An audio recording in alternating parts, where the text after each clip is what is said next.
Hello kids, Assalamu alaikum. Okay kids, this is also a workbook and the topic is addition. Everyone know about the addition, how to add numbers and objects something.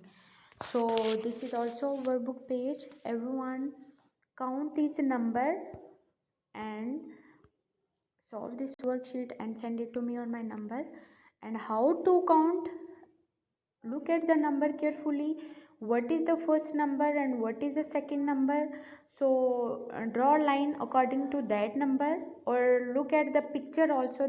There are some objects in front of the number, so count these objects all together and write the answer under the line, and solve this worksheet by yourself.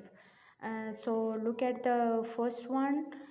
There is 1 plus 1. So how many objects here? 1 and 2. So write here 2.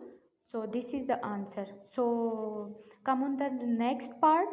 What is the next sum? 2 plus 1. So here is 2 objects upwards and 1 object is downwards. So count these objects all together. How many objects? 1, 2, 3. So what will be the answer? 3. So write here 3. So in this way you solve these worksheet all sums by yourselves, and take an image and send it to me on my number. Thank you and Allah Hafiz.